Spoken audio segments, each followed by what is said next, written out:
Good morning বন্ধুরা, শুভ সকাল। এখান থেকেই আজকে নতুন ব্লগটা স্টার্ট করছি। কেমন আছেন বন্ধুরা?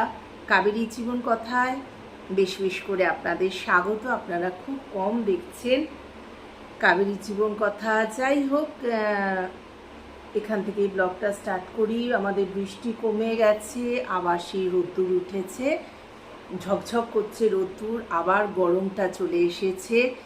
বৃষ্টির যে একটা ঠান্ডা ঠান্ডা আমেজ ছিল সেটা একেবারে উধাও, বৃষ্টিও উধাও, আর আমাদের গরম আবার কামব্যাক করেছে, আর ঠান্ডা ঠান্ডা ভাবটা উধাও।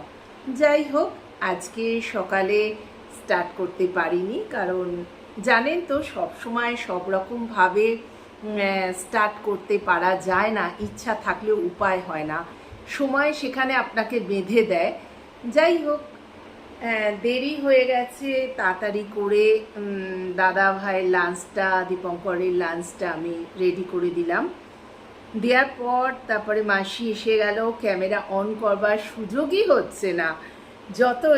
যতবারই ভাবছি ততবারই বাধা পড়ছে। যাই হোক, এতবার যাই হোক বলছি, কিছু মনে করবেন না, এটা একটা মুদ্রাদোষ হয়ে গেছে। তারপরে একটুখানি ভিজিয়েছিলাম আপনার কর্নফ্লেক্স, দুধ কর্নফ্লেক্স খেয়ে নিলাম। এবার চলে এসেছি ক্যামেরার সামনে। খুব ইম্পর্টেন্ট একটা কথা আপনাদের সাথে শেয়ার করবো, যেটা মনের মধ্যে একদম গজগজ করছে, শুধু আপনাদের বলবার অপেক্ষা। একটু ধৈর্য ধরুন, রান্নাটা করে নিয়ে আপনাদের কাছে আবার আসছি। সেই একই কাজ, সেই বাসনগুলো মেজে দিয়ে গেছে, এগুলোকে ভালো করে আগে তুলে দুদিকে দুটো কড়া বসিয়ে দিই, ঝপাঝপ হয়ে যাবে। যতক্ষণে এগুলো গোছাবো তার মধ্যে বসিয়ে দিই, দেরি হয়ে গেছে আবার। চল, একদিকে শুক্তো আর একদিকে দেখি আমের চাটনিটা বসিয়ে দিই। ওটার সময় চলে এলাম রান্নাঘরে। আজকে তোমাদের দাদাভাই খেতে আসবে, সেই জন্য কুটে রাখা সবজিগুলোকে ভালো করে ধুয়ে জল ঝরাতে দিয়ে, দেখো ফুটো তালার ভেতর জল ঝরাতে দিয়ে আমি কিন্তু চলে গিয়েছিলাম চান টান করে এবার পুজো করে নেবো, তারপর আসবো। এই যে শুক্তো, এত সবজি কুটেছি, তার ভেতর কিছু কিছু সবজি ছিল না। এই দেখো, মূলো, এই অদিনে কি আর মূলো পাওয়া যায় বলো? ডাঁটা, তারপরে এখানকার শিম তোমাদের দেখাই, এই দেখো এখানকার শিম কীরকম না। যাই হোক, এইগুলো সব জেপ্টো থেকে অর্ডার দিয়ে দিল, চলে এলো, শুক্তো খাবে। যাই হোক, করবো শুক্তো, প্রচুর সবজি, এটাকে দুভাগে ভাগ করব। একদিনে তো আর এত খেতে পারবো না, এইটা করব, আর আজকে ডিমের কারি আর আমের অম্বল, এইটা হচ্ছে আজকে আমার লাঞ্চের মেনু, আগে থেকে বলে দিলাম। তো চলি রান্না স্টার্ট করে দিই। শুক্তোর জন্য সবজিগুলো ভাজা ভাজা হতে দিলাম, শুক্তোটা চাপিয়ে দিলাম, এদিকে দেখো আমের চাটনিটা বসিয়ে দিলাম, ফটফট দুদিকে চালিয়ে দেবো।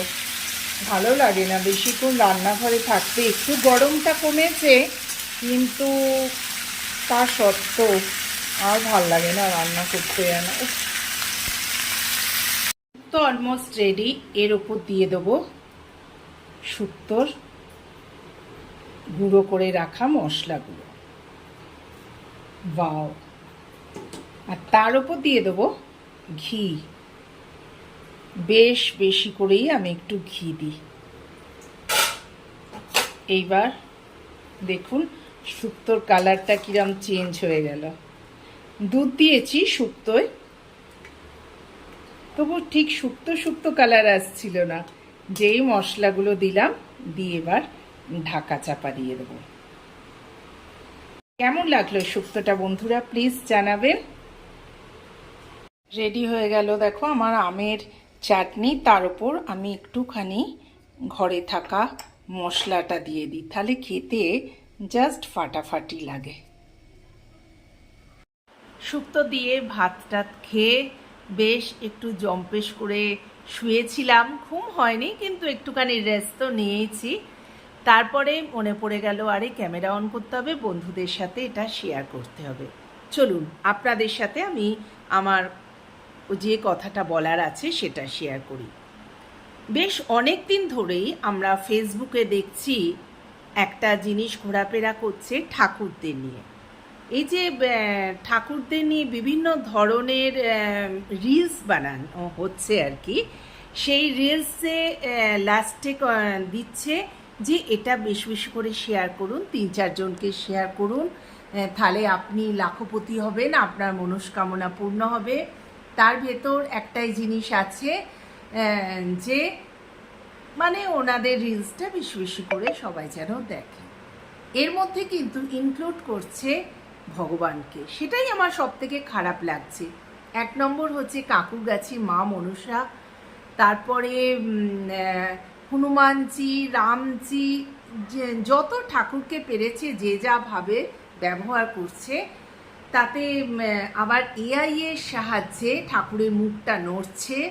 এইটাই সব থেকে আমার খারাপ লাগছে, যে ঠাকুর বলছে এটা এড়িয়ে চলে যাস না, তোর কিন্তু খুব ক্ষতি হবে যদি তুই এটাকে শেয়ার করিস বা আমার নামের অক্ষর লিখিস, তাহলে কিন্তু যেমন জয় শ্রীরাম, তারপরে জয় মা মনসা, এইগুলো লিখে যদি সবাইকে শেয়ার করিস, তাহলে কিন্তু তুই লাখপতি হবি বা 2-3 দিনের মধ্যে তোর কাছে সুখবর আসবে। এইটা হচ্ছে মেইন জিনিস। এইভাবে বেশ কয়েক মাস ধরেই ঘোরাফেরা করছে, আপনাদেরও নিশ্চয়ই নজর কেড়েছে, এটা কিন্তু আসছে ফেসবুকে। আমার এইটাই কথা যে ভগবানকে নিয়েও কি আমরা এই রিলস বানানোটা ছাড়লুম না আর কি। মুখটা নাড়ানো, এটা তো বুঝতেই পারছি এটা ভগবান সোজা চলে এসছেন ফটোর ভেতর, এসে বলছেন যে তুই আমার রিলসটা শেয়ার কর, তাহলে তোর ভালো হবে। এগুলো তো একদম ফেক, মিথ্যে, আমরা বুঝতে পারছি। তবুও যাই হোক, এইভাবে রিলসগুলো চলছে। আর তাছাড়া এতে কিন্তু প্রচুর প্রচুর ওদের লাভ হচ্ছে, সে তো চলছেই। হঠাৎ সেদিন দেখলাম জানেন, একটা জিনিস শেয়ার না করে পারছি না। সেদিনকে একজন ভদ্রলোক বলছেন গোপালকে নিয়ে, গোপাল বুঝতে পারছেন শ্রীকৃষ্ণ, অর্থাৎ আমরা যে বাড়িতে ছোট্ট গোপালকে নিয়ে পুজো করি, গোপালকে নিয়েও কিন্তু ছাড়লো না। সেই দিন আমার মাথাটা গরম হয়ে গেল। ওনার বক্তব্য হচ্ছে, আমরা বলি না গোপাল আমাদের ঘরের ছেলে, তাকে আমরা যেখানেই যাই নিয়ে যাই, তাকে সঙ্গে করে নিয়ে যাই, তাকে একা রেখে যাই না, এইসব তো আমরা বলি, বা আমিও তাই করি। আমি যেখানেই যাই আমি আমার গপু সোনাকে নিয়ে যাই, আর যেখানেই যাই ওকে সুন্দরভাবে সাজিয়ে রাখি না, ওকে খেতে দিই, ওখানে গিয়ে পুজো করি। কারণ আমি মনে করি, আমি কেন, আমার মতো যারা গোপাল ভক্ত সবাই নিশ্চয়ই আমার সাথে একই মত পোষণ করবেন, যে গোপালকে আমি, ধরুন আমি গেছি 10 দিনের জন্য কোথাও বাইরে বা কলকাতা, তা 10 দিন আমার এই বাড়িতে আমি গোপালকে রেখে চলে যাব, গোপালকে অভুক্ত রেখে কারণ আমাকে চলে যেতে হচ্ছে, এটা কি ঠিক কথা? কারণ গোপালকে আমাদের দুবেলা সেবা দিতে হয়। তাই জন্য আমরা মনে করি আমাদের ঘরের ছেলে। কিন্তু ওনার বক্তব্য হচ্ছে, উনি বলছেন এই যে সবাই বলে গোপালকে যে আমার ঘরের ছেলে, এই বলে যে সবাই গোপালকে এক স্থান থেকে অন্য স্থানে নিয়ে যায়, অর্থাৎ নারায়ণকে নাড়ানো হয়, এক জায়গায় রাখা হয় না, সেটা কিন্তু ওনারা বুঝতে পারেন না। সেটা আমাদের মানে খুব ক্ষতি, আমাদের ক্ষেত্রে খুব খারাপ হয়। এটা উনি আমাদের ফেসবুকে একটা রিলের মাধ্যমে জানালেন যে নারায়ণকে কখনো বাড়ির ছেলে মানা যায় না, আর নারায়ণকে বাড়ি থেকে নড়ানো যায় না, মানে যেখানে আমরা রাখি সেই মন্দির থেকে অন্য জায়গায় নিয়ে যাওয়া যায় না। আমি তো একমত একদমই হলাম না। এবং যারা আমাদের মতো গোপালের ভক্ত, তারাও নিশ্চয়ই মনে করবেন, ধরুন আমার বাড়িতে কেউ নেই, যদি থাকে তো এন্ড, দ্যাটস এন্ড, আর কোনো কথা হবে না, নিশ্চয়ই আমি গোপালকে নিয়ে যাব না। কিন্তু আমি বাইরে বেড়াতে গেছি, আমি আমার অন্য জায়গায় ঘুরতে গেছি 1 সপ্তাহ 10 দিনের জন্য, বাড়িতে আমার কেউ নেই, তাহলে সেই ক্ষেত্রে দেখুন গোপালকে অভুক্ত থাকবে? গোপালকে আমাদের সঙ্গে করে নিয়ে যেতেই হবে। আমরা এয়ারপোর্টেও দেখেছি বড় বড় গোপালকে এরকম কোলের মধ্যে নিয়ে যাচ্ছে, কারণ আমরা এক প্রকার অ্যাকসেপ্ট করেই নিয়েছি, হ্যাঁ আমাদের গপু সোনা, আমাদের ছোট্ট ছেলে, এরকমভাবেই আমরা ট্রিট করি আর কি, নিজের মনে করে। কিন্তু ওনার মত সেটা নয়। যাই হোক, এক একজনের মত পোষণ করে, কিন্তু এইটাই আমার বক্তব্য যে ভগবানকে নিয়ে এআই এর মাধ্যমে মুখ নাড়িয়ে সেইটা তাদের মুখের কথা বসিয়ে মানে বলা, সেটা দিয়ে আমাদের সাধারণ যে বন্ধু বান্ধব বা দর্শক আমরা যারা দেখছি রিলসটা, তাদের এই কি বলবো উইক পয়েন্টসটা ব্যবহার করে ওনারা রিলসে কামাচ্ছেন, হাজার হাজার ভিউ হচ্ছে।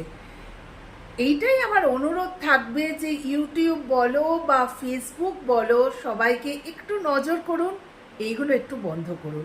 কাকুরগাছির মা মনসা ভীষণ জাগ্রত, আমরা সবাই জানি। নৈহাটির বড় মা, ওনাকেও ছাড়েনি, ওনাকে নিয়েও ট্রোল চলছে অনেক কিছু, যাতে এইগুলো আমাদের মনের মধ্যে বসিয়ে দেয়া হয় যে না না, আমরা জয় মা লিখি, মা জয় মা মনসা, জয় নৈহাটির বড় মা, এইসব যদি আমরা একটু কমেন্ট বক্সে লিখে দিই তাহলে আমাদের ভালো হবে।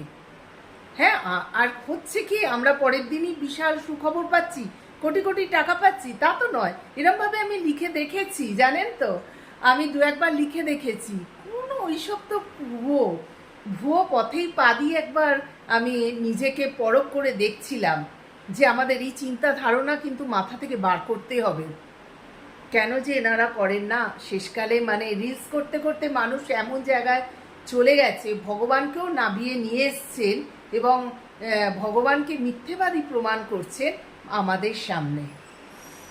যাই হোক, এইটাই আপনারা ভুল করবেন না, কেউ কিন্তু এইসবের ফাঁদে পা দেবেন না। অনেকেই লিখছে, হাজার হাজার লোক কিন্তু লিখছেন। আমার মতে যদি ভগবানই ফটোর মধ্যে নেবে এসে আমাদের সাথে কথা বলে, তাহলে পুজো করে লাভ কি বলুন?